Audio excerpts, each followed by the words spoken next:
So this month, our theme is showers and flowers. After 8 days of rain, I have actually seen some flowers, surprisingly. Showers, cold, miserable rain down the back of your neck, creeks and rivers rising, backyards more like the Everglades than Northwestern Ontario, or hot, steamy, scented with soap and shampoo, hot water beating on sore muscles, thawing numb toes, bridal showers, baby showers, blessings that rain from the sky, even if it is in the form of April rain, followed by crocuses, snowdrops, and all those other early blooming spring wonders. Flowers brighten our way, feed the bees and our souls, and offer hope for the future in the seeds they will become. Tonight, we present a shower of words and a small bouquet of stories. Welcome to April. Tonight's readers are Charles Campbell, Tessa Hargreaves, and Peter Fergus Moore. Our first reader is Charles Campbell, has spent much of his career as an accountant, although he has had successfully submitted his tax returns for decades. He is far more proud of having 3 of his plays selected for the 10 by 10 showcases since 2015. He is also excited to be retiring in May, congratulations, and looking forward to trading his spreadsheet software for a word processor. Charles joined NOWW to dedicate more time to writing and to take a break from preparing financial statements, but has served as treasurer since the fall of 2016. Tonight, however, he is here only as a writer. Charles? Thank you. And I guess given that I ended up doing some announcements, maybe not only as a writer, but at least not as the accountant. So that was, worth it all by itself. So as Tessa said, we've got a spring theme going. I do want to be brutally honest. I was working on a few different pieces and thinking about what I wanted to say, and it's not necessarily as springy as it could be, my piece, but it does reflect at least the dream of spring. A little bit of background on this piece. I've been mulling over in my mind as I approach retirement what I'm going to do with my time. Not that that's ever a big problem for people that want to write, but I do have a 40-year-old motorcycle sitting in my shed, and for the last 30 plus years, that's all it's done. However, hope springs eternal. Pardon the hope and spring thing again.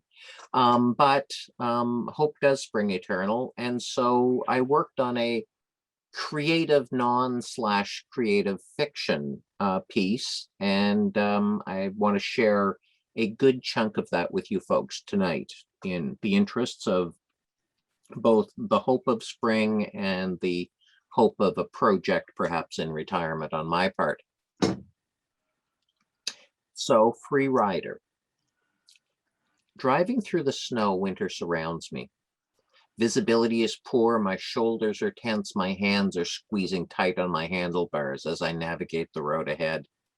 I've slowed down so I don't miss any curves or veer into oncoming traffic. Not that there's much traffic, but transports will be out no matter what the weather. With less than 30 feet before the view turns into a white wall, there's no margin for error right now. I would normally be less than an hour from home, but with the weather, it's probably closer to 2 or maybe 3. Just relieved that I filled up in Grand Marais before leaving. I could pull over, but there's nowhere to stop along this stretch, and so I decide it's better to keep moving and see if the storm breaks. After all, this wasn't in the forecast when I headed out in the morning. Spring is supposed to be a time of hope, which is why The first sign of spring is a time of roaring engines, growling and rumbling exhaust pipes, and hopes that this season will be longer than the last. My flirtation with the 1% set began in university.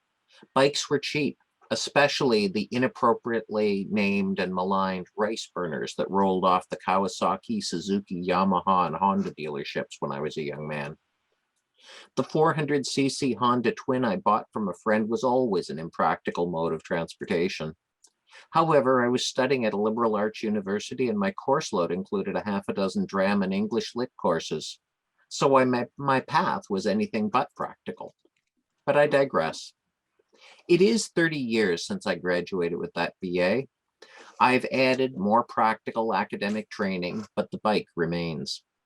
It's a fixture in the back corner of my garage most of the year, but each spring I wipe off the winter dust, change the oil, and recommission it with the knowledge that the open road will remind me of those freer days studying life. A vintage motorcycle is a work of art, but it's an art that can only hang in a gallery for a few months every year if you live in Thunder Bay. So when offered an opportunity to start the season early, I take it. Biking takes my mind off the financial statements, purchase orders, and journal entries that pay the bills for my more practical possessions, the ones that cost more but excite less. The morning of March 23rd dawns with a glowing yellow sunrise on the horizon. Yesterday, the forecast was for snow, but this morning tells a different story. The wind is warm and the weather reporter issues a mea culpa for their earlier prediction, suggesting a high-pressure zone interrupted the western storm front and offering a few days of grace. I wipe down my helmet, zip up my leather jacket, and prepare to shake my fist at the season. I'm excited, but not rash. Early season golfers bring colored balls to spot when they roll into the whiteness on the edge of the fairway, so I put on warm boots and keep the lining in my heavy leather gloves. It's my first ride of the year, earliest since university. One challenge of my bike is that the tank capacity is poorly matched to the engine's thirst, so my cruising range is a little over 2 hours. Over the years, the limit has become a feature. Vibrations and bouncing frame generate discomfort at riding an old motorcycle on early spring roads, and doesn't lend itself to long trips. I also admit that the motorcycle is not the only old component in my ride anymore. I've learned that a spring run to Grand Marais is the right balance between open road adventure and tourist trip. This early in the year, Highway 61 is lightly traveled, in decent condition, and provides spectacular views, deer carcasses excluded. The town is pleasant and has many eating and drinking options to choose from.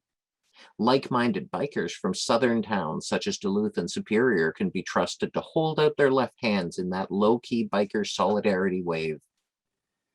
Bikers recognize fellow travelers who are also willing to face the elements and the threat that distracted drivers in cars, trucks, and transports will present them. An hour and a half, not counting any border delays, is a fun ride. A few hours eating, relaxing, checking out crafts and antiques eases the saddle soreness. Fill up the tank and head back home in the afternoon. Late enough to enjoy the warmer temperature, but early enough so that there's still light in the sky before Thunder Bay comes in sight. So, 8:30 a.m., I open the shed and make final preparations. The tank was drained when I stashed it in November, so I fill up with fresh gas, turn the shutoff valve counterclockwise, introducing new fuel to the line. I push the electric start and the engine turns over and catches. The bike spits a few times before it smooths into a purr. I rev the engine, smelling the fume from the last of the old gas and then the cleaner exhaust that comes from fresh fuel. All aboard, engage the gear, and I pull out and I'm on my way. Of course, it's March, so it's still quite cool, the sun not far off the horizon. I move between sunlight and the long shadows cast by trees, poles, and buildings. I'm reminded how early it is in the year as I drive past windrows on the boulevards, snow piled up during the winter by plows and homeowners clearing their driveways. But the pavement's clear and dry, and my dark green full-face helmet provides shelter and soaks up the heat, what heat the sun provides. It's early in the season and still cold, but this means a 0% chance of bug hits, so my visor will at least stay clean and my view unobstructed. I think only a biker can appreciate the freedom of this journey. I know that most people see it as a line between obsession and insanity. Enjoying a drive this early in the season with the very fresh air of March is about walking the line between being cold and being alive. I get odd looks, probably a few more than usual. It is March. Whether they're pedestrians or cage drivers, it's too early for civilians to imagine someone who would wants to be out on a bike. Car drivers are confused as to why I would choose to be vulnerable to the elements. They sit in heated cars with heated seats. May as well be playing a car simulator in their basements. I have rejected their four-wheel isolation chambers. The vibration in my body is a tactile response to the road. The air feels and smells crisp. I hear my engine and the sounds of the traffic around me. The lights on Arthur are mostly green, and so I'm in the highway heading south in no time at all. As I drive past the paper mill, I do remember that the sensory feast that riding a motorcycle offers can have its downside. But the air is soon fresh again. The first half of the trip goes smoothly, so I'm at the border before I know it. Not many vehicles in line, so I'm not sitting long. However, it is warm and I feel good about getting on the road. The border can be a challenge for motorcyclists, but my passport, my age, and the fact that I'm driving a Honda rather than a Harley seems to reassure the customs officer. A few perfunctory questions about my destination, and I'm waved through. The ride has been smooth, and I've gotten lots of fuel in the tank, so I head past Rydens and set my sights on being in Grand Marais by 10:30, 9:30 their time. As usual, there are deer carcasses along the route, but not too many this spring. I take it easy on the curves and drink in the view when offered a particularly scenic view of the big lake. I pass and am passed by a number of cages during the drive. The Prius crowd is certainly out in force, and I get to enjoy the hum of a Tesla passing by. I reflect on the need to do more for the environment as my 40-year-old engine thumps away. Oh well, as Arya Stark says to death, not today.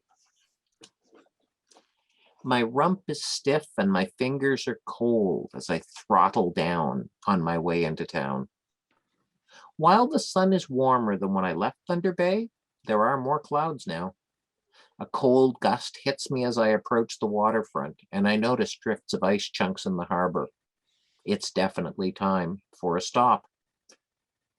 Breakfast would have helped me to stay warm on the drive, but I was too excited to get on the road, so didn't bother to eat. Now, my first priority is getting a hot meal in my stomach. It's too early in the season for the angry trout, so I head over to the Bent Spoon for a traditional breakfast. Bacon, eggs, and toast with at least 2 cups of coffee. Settling in to a window seat, I will my body to stop shaking. Not so much from cold as from 90 minutes of vibrating on the motorcycle.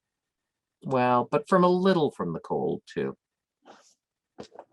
And I'm going to stop there so that you'll all be tempted to hunt down how it ends when I finally find a publisher. In fact, I know there's at least one publisher on the call that maybe when I finish it off, I can send it to. Like I said, I was struggling with what to write last month when I was thinking about this in spring. And I came up with some what I hope are tactile expressions of transitional seasons and how close we can be to them. Like I said, keep your eyes open, and hopefully coming to a publishing house near you at some point, you can find out how I went from a chilly coffee to a very cold ride home. But not really, so don't worry. Thanks very much.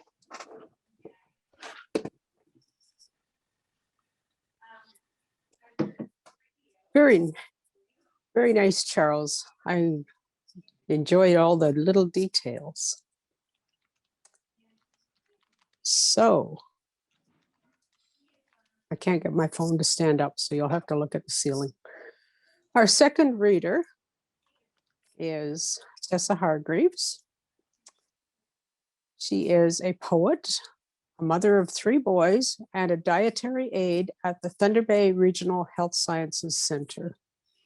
She enjoys reading her poetry to an audience just as much as she enjoys writing it, and has spent most of COVID coddling her writer's block, and the rest of COVID finding things to distract her. She is going back to Lakehead University this fall to her psychology degree and hopes all the interesting things she will be learning can influence her writing in the future. Tessa?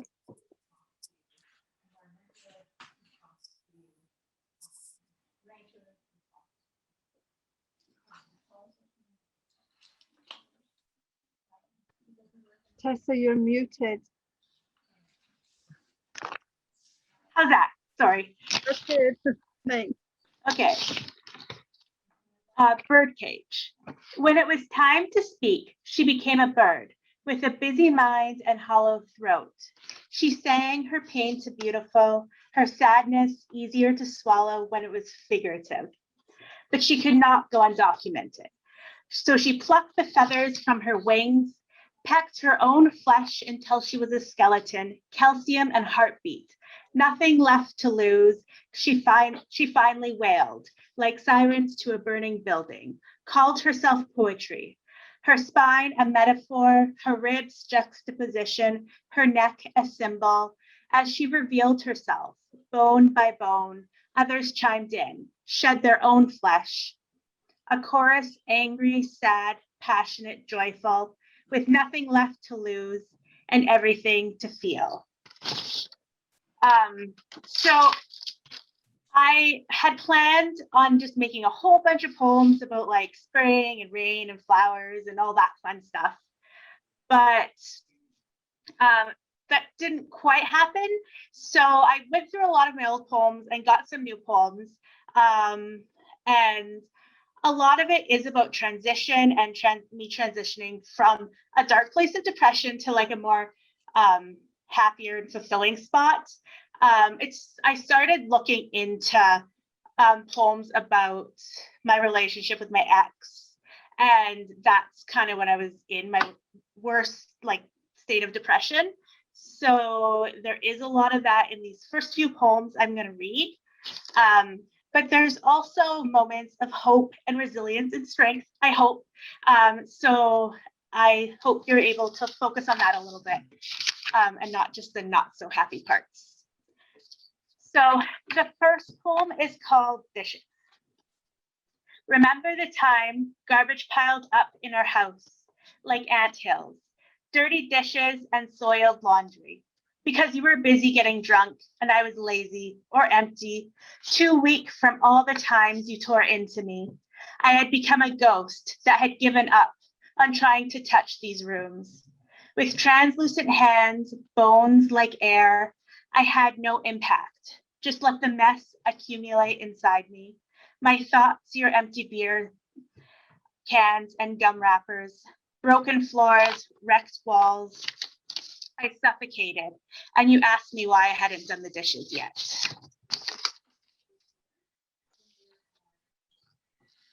When your chest is hollow, the world becomes a weight, not a feeling. You realize empty spaces can never console you. You become accustomed to reaching. Okay, so this next piece is called Anthills. Balancing on the teeth of a zipper, my bare feet as silent as fingers over piano keys that do not sing. No one can know I am this undone. The fly on the wall falls dead when I smack it. The veins in his wings as useless as the veins that travel to your heart.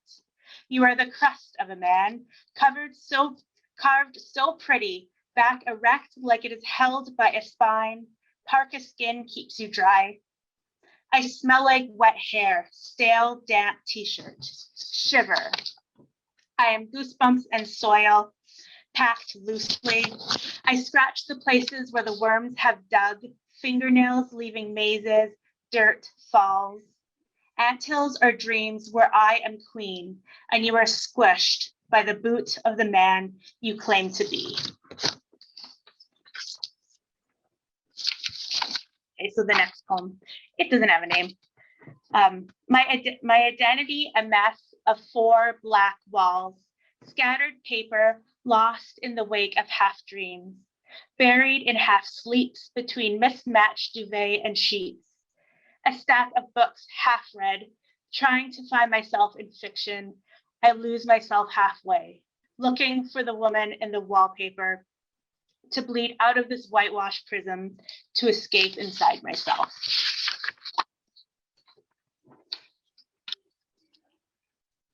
Okay, so this next poem is called Puppeteer. I am hanging on by a string, but you are not my puppeteer. You pull the string, but I do not bend to your will. I unravel. And I know it's unbecoming to become someone with a spine like a rag doll. It does not straighten the tighter you hold on, only weakens my will for stature. And you cannot make vertebrae from insults. Trust me, I know my flaws all too well. The tears and ripped seams. You poke and pry with your needle, but forgot the thread, the thing that holds us together. Sometimes I think I need to let myself fall apart. But just in case, I put a spool of thread in my pockets and scissors to cut the string.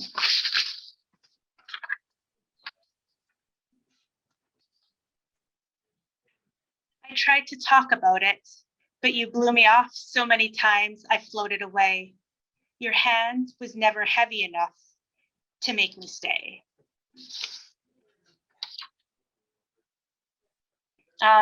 This next piece is called Mirages. Feelings evaporate in this heat. Clouds of steam left in the air between us. He says, I love you, like it should mean something. But I know his tears are mirages, lips as sand as the tearing in my throat as I search for an offering to lay at his feet. Nothing. He builds palm trees and puddles out of waves of light glistening upon sand. I am so dehydrated, I almost reach out. But his hands are too coarse now, shoulders so strong, but they will not support what is left of me. So I swallow the last droplet of moisture left in the air between us, just enough to make it on my own. So that kind of concludes that group of poems. I wish I had like a bunch more like inspirational kind of like upbeat poems to like kind of go off the back of that to kind of show my like rise. But I write when I'm sad to go through things when I'm going through things and stuff. So I have a whole gap of time that I hadn't been writing until I fell in love again and then got heartbroken again. So this next kind of group of poems is kind of going through that. So this next one's called Poker. I went for hearts, not knowing how easy they were to break, not remembering their tendency for beheading, for bleeding and butchering, for painting the town red and the rose bushes and my veins, not remembering poker is a game of skill, and I am not well versed in trickery. I do not know when to bluff, when to call his bluff. In a game of sharks, I've covered myself in too much red, lost my head, put my hand face up on the table. I knew I was in trouble when I hiccuped his name, a slight break in composure, an oddly satisfying release.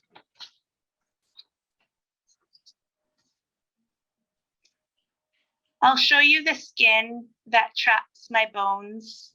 In time, I'll roll out my curves before you. invite you into my spaces, amongst my flaws and insecurities. When all this land has been discovered, maybe then I'll let you dig a little deeper and I'll show you my poem.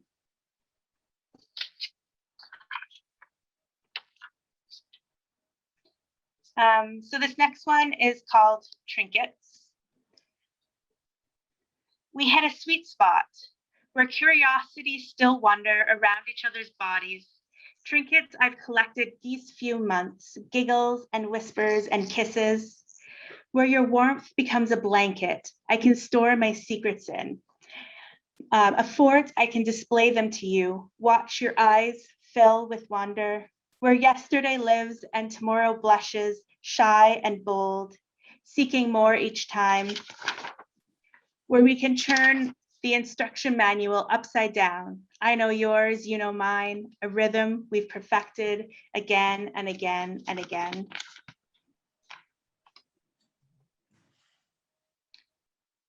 Your body is the earth piled around me. I sink into the space between your arms and thick chest, buried between your weight. Your fingertips plant seeds that bloom underneath your kisses. You say you love how the petals gasp as they reach for the sun. Each time we meet, you offer me a shovel. Tell me to dig myself away from you. Bury me deeper.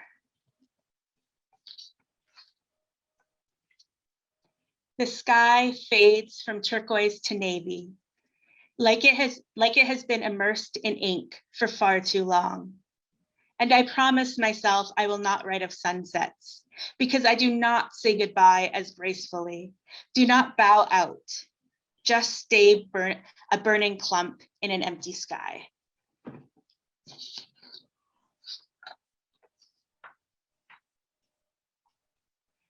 And so I must replace you with the empty side of the bed.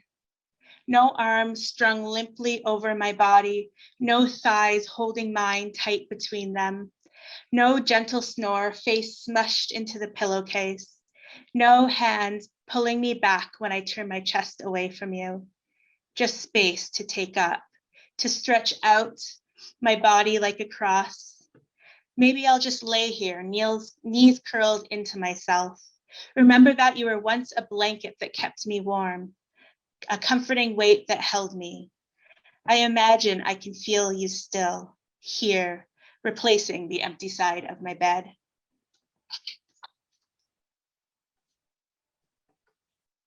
I still dream about him, wake up on the verge of tears, look out as thick ice ripples across my bedroom window, distorts the cold blue sky, and dulls the ambience of sun across my room. Does it count that we were friends this time? The chill in the air bites the tip of my nose. I pull the blankets closer, tuck them under my chin. Hands drawn into myself like a prayer, legs curled till my knees are bent to my chest. I close my eyes again. I am not yet ready to let go of the man I have let go of 500 times before. And so I thought I would end this on a more positive note. It's a poem about a more independent woman who's not mourning for men or anything. So I thought I would have a more upbeat note. It's called Persephone. Her home is darkness. She picks apart the pomegranate seeds, separates them from their porous nest, till her fingertips are as red as the napkin between her thighs, absorbing sin. So heavy it leaks from her now. But she has always enjoyed fruit, apples of man, seeds of God, always enjoyed how the sweetness bursts in her mouth, a sensation for her alone. So she closes her eyes till there are no walls surrounding her, till she is floating in the river of sticks, not dead, not alive, till she is a god, essence of life, and the first flowers of spring open in the sun, and she breathes blue sky and green grass once again. So yeah, that's it. Thank you. Thank you very much. A great way to end. So our third reader is Peter Fergus Moore, born in London, Ontario, now living in Thunder Bay. Peter writes, I have lived in a privileged place during these times of plague, but I have known loss.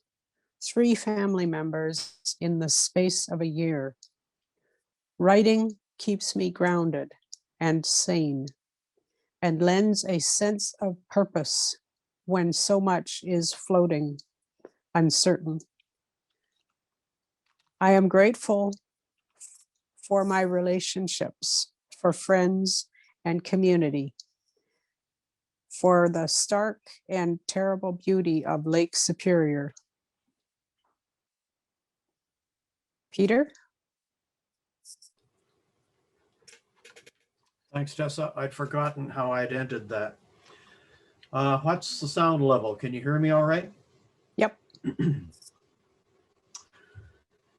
Well, what I'm going to read tonight is segments from a novella. I've been commissioned by the Lakehead Transportation Museum Society to write some novellas about history of Lakehead transportation. So for example, there's one on the Alexander Henry, and the segment I'm going to read tonight is from the 2 minesweepers that you might remember. 3 of them were built here in 1918. They set sail for Sault Ste. Marie and eventually across the Atlantic, and 2 of them sank in a fierce storm. So I wrote a what if. What if somebody from here stowed away? And who did he leave behind? It's called Lonely Maddie.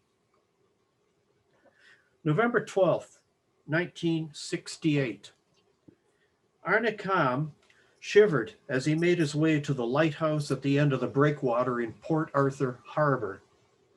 Damn cold wind, he muttered, gripping his great coat tighter around his neck and chest as he walked. His boots slipped on the rock of the pathway. Shipping season was over early that year, and he was to do a closure on the lighthouse for the season. Not a big job, but an important one. No more navigation lights at the harbor until the '69 season.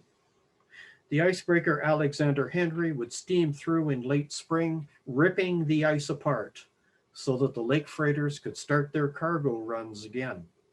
And Arne would make his way out to the end of the path to get the light back on for the season. Damn! Arne barely kept his footing. There had been a thaw, then a freeze a couple of days before, coating the rocky pathway with a thin sheen of ice, and then a few inches of snow. Arne couldn't tell where it was safe to put his feet. He stopped, looked forward. Near the lee side of the lighthouse, maybe 50 yards away, Arne could make out something. He peered harder. Yep, someone sitting, leaning against the side of the building.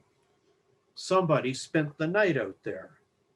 They weren't supposed to, but every now and again, someone did.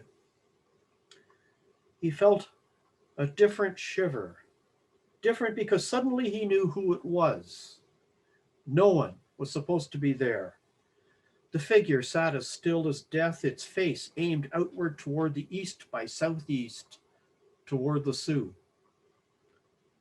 Arne finally made it to the lighthouse, but before anything else, he walked up to the sitting figure. It was an old woman, dressed in an old-fashioned coat, wearing a bunch of skirts and a hat that had been getting past its fashion by the end of the First World War. He slipped off his mitt, touched the back of his hand to the woman's cheek. Cold, frozen, dead. Lonely Maddie, he sighed. Lonely Maddie. March 31st, 1902. Désolé. Marie Leblanc spoke softly. Her sister Madeleine Archambault sat near her in Madeleine's small kitchen, her face pale, eyes sunken, a sheen of tears on her cheeks. Marie thought the spirit had all but left her as it had left Jean-Paul, her now late husband. At least it was quick, Madeleine spat suddenly. Oh! Startled, Marie placed a hand on Madeleine's. Madeleine looked at her face awash of emotion. The baby jumped. They both began to weep, the cry of the bereaved. The baby jumped, but he won't see his papa. Marie placed her other hand on Madeleine's. And we are poor, said Madeleine quietly. Jean-Paul had just been paid by the foreman, but that's all we have. It's hard to save anything these days. Marie nodded. It's better in Fort William, I hear. Lots of work there, she said. Maybe after the baby is born, you could move there and be with us. I could use help with the dressmaking. Madeleine thought for a moment. Peut-être, she said. At least we have this house for now. I will see. She suddenly tensed, screwing up her face in pain. Le bébé, maintenant, she shouted. Bien, said Marie. I will boil some water. Maintenant, maintenant. Much later, Marie cut off the little boy's umbilicus and washed his tiny, purpley body. He cries like a demon, she smiled at her exhausted sister. Madeleine reached out her hands to take her son. Ah, mon petit chou, she breathed as she held him against her warmth. He soon calmed down as she began to nurse him. And a name? Marie asked shyly. Was it too soon for this? Madeleine smiled down at him and then looked up at her sister. Her face was gravely sad. Jean-Paul, I think. Jean-Paul. His father was a good man. At least I will have a Jean-Paul here, chez nous. Madeleine gazed at her son. Never leave me, mon petit chou, she whispered. Never leave me. Second chapter, Fort William, Ontario, June 14th, 1912. Madeleine heard a knock at her door. She opened it to a uniformed policeman whose hand rested firmly on the shoulder of her son, Jean-Paul. The 11-year-old looked both sheepish and defiant at the same time. What is this? Madeleine frowned. This your son? The policeman asked, almost telling her. Yes, Jean-Paul, trying to board one of the boats, ma'am, policeman growled. Bit young to be going on the lakes, if you ask me. Jean-Paul, she spoke to the constable. Thank you. I will deal with him. She glared at her wayward boy and then sighed, pulling him into the house. The policeman touched his helmet and with one last glance at the boy, released a tiny smile at Madeleine. Boys will be boys, indeed. Inside, Madeleine cupped her son's chin in her hand, tugging his gaze up at her instead of toward the floorboards. Eh bien? Jean-Paul gazed defiantly at his mother. C'est rien, he muttered. Nothing? Why do you keep trying to get on the boats? She tried to keep the anxiety out of her voice. I like them. I want to travel on them.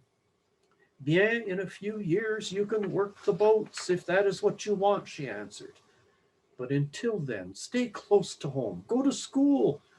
She almost added, your papa would want that, but wisely kept that thought to herself. He had no idea of his father.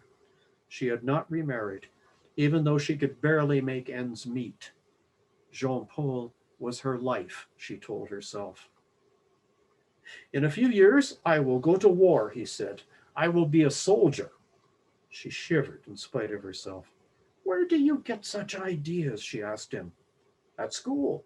All the kids are talking about the war, he said excitedly, forgetting for a moment the tension between them, how La France and l'Angleterre will defeat the Hun.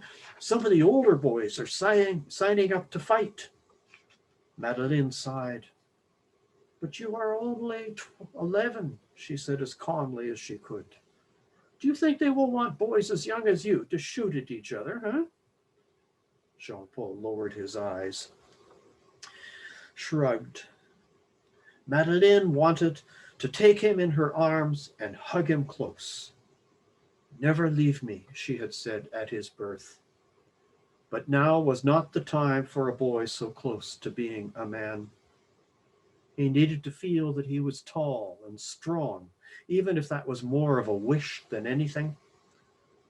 Instead, she said, "Why don't you show me the boats? I would like a walk just now." He tugged her out the door before she could say anything more. His grip, she noted, was very strong, like that of his papa. The next section of this, which I won't read tonight, talks about how he brings her down to the docks and they watch the launching of the Cerisol, one of the minesweepers. In so doing, he meets a couple of the officers from the boat.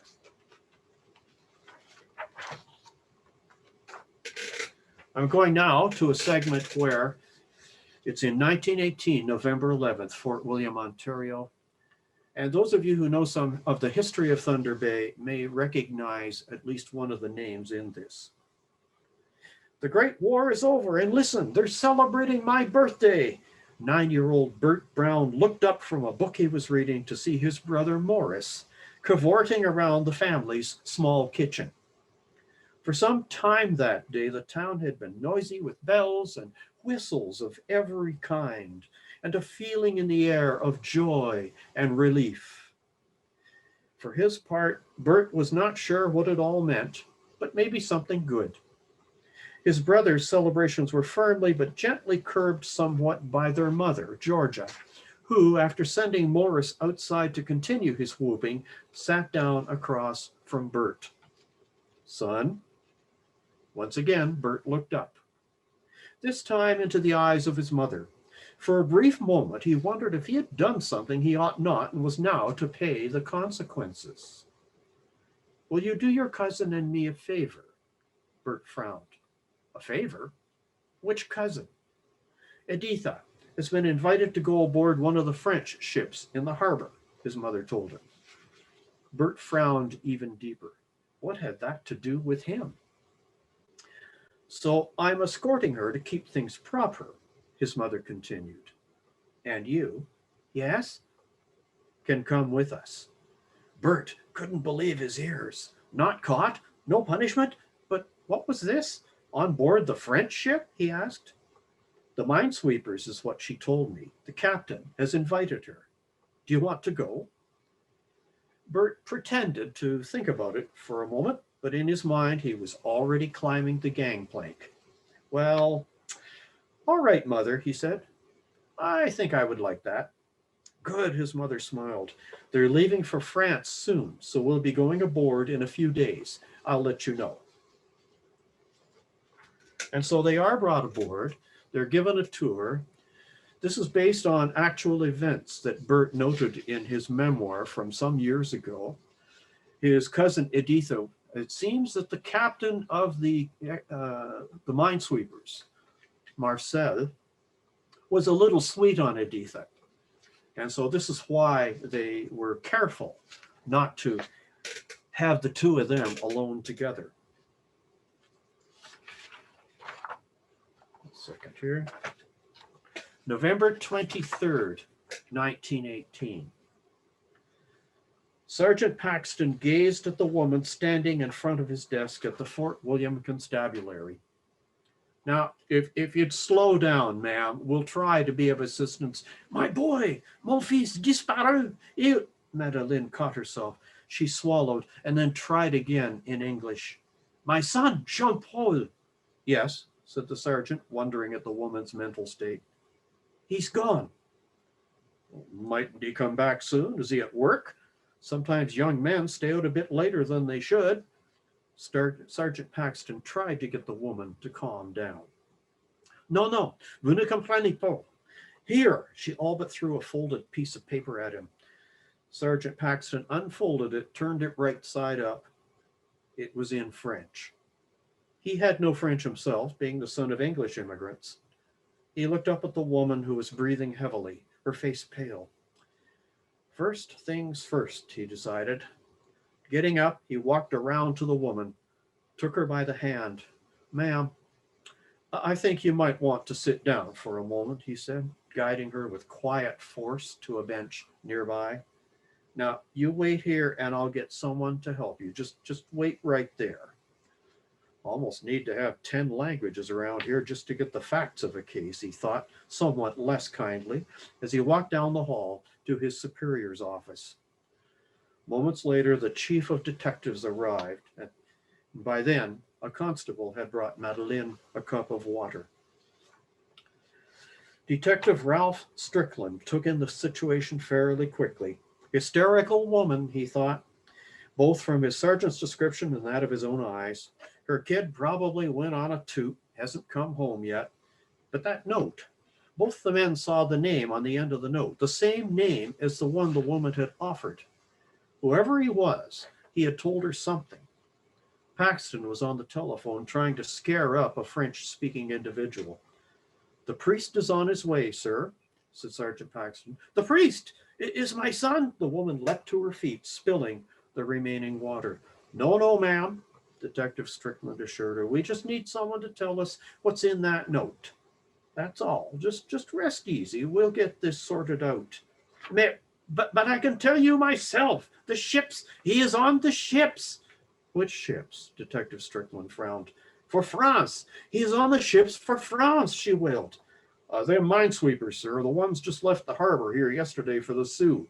That's what she means, said Sergeant Paxton. Oui, c'est ça. Detective Strickland relaxed. Nothing to worry about, ma'am, he said. If he's on one of those ships, why, we'll telephone Sault Ste. Marie and find out for sure. And they can meet the ships as they go through the locks. Now, how old is your son? He is 17. Strickland relaxed a bit more. This shouldn't be hard then. December 5th, 1918, Port Arthur Hotel, Port Arthur, Ontario. Taras Melnichuk waved his wad of newspapers high over his head as he had been taught. Times News, French ships lost on Lake Superior. Read about it, he chanted, while he scampered through the hotel lobby toward the dining room. Get your Times News. French ships lost on Lake Superior. Thank you, sir. Times News. He heard footsteps running toward him and dodged adroitly between tables, which startled diners, still waving his papers. Times News. French ships lost. Here, boy, let me have one. A diner held out a dime. 3 or 4 people at different tables had paused and beckoned to him, faces intent. French ships lost on Lake Superior, Taras bellowed as he sold papers as fast as he could offer them. Disappeared without a trace. Here, give me one here. Another man thrust a quarter into his hand. Taras was almost too astonished to thank the man as others thrust coins at him to take papers. He was soon out of them. It turned out to be just in time as one of the waiters came rushing toward him to kick him out of the building. Hey, kid, peddle your papers somewhere else. Taras scrammed out of there. Clutching his coat to his upper chest, he ran across the street, dodging a streetcar to the newspaper office to get more. In front of the Times News office, a crowd of people had gathered. The knot of people brought him up short, all looking worried, grim. Them French ships gone without a trace, someone said. Hey, Taras called, let me in. I got to get more papers. No one moved. So he shouldered his way through the crowd until he could get to the glass door. Good thing it opened inward, he thought, or he'd never have made it in. Taras went right up to the circulation desk. Need some more papers, Mr. Wright, he said to the scowling man who sat at the desk, reading from a clipboard sheet. Wright looked up at him. Fresh out. Gotta print some more. When? Come back tomorrow morning. Taras turned to go. Wait, he stopped. Wright had his hand out with a suspicious look on his face. Don't think you can wander off with all the money, eh? Give it here. Taras, embarrassed, fished the coins out of his pocket. Wright counted them, made a note on the sheet, then handed back 2 dimes. 2 dimes! Taras couldn't believe his luck. Looking up, he saw that his boss was smiling. You're the first one back, he said. Go get yourself a soda. And that's the reading for tonight. Thanks for listening, folks. Thank you very much, Peter. That was very interesting. It's always interesting to hear history, even when it's fictionalized. Just gives you a whole new sense of the way things happened. So thank you, everyone, for joining us this evening. This is our last meeting of the season. I hope you will all join us again in September. So thank you very much and good night. Have a good evening.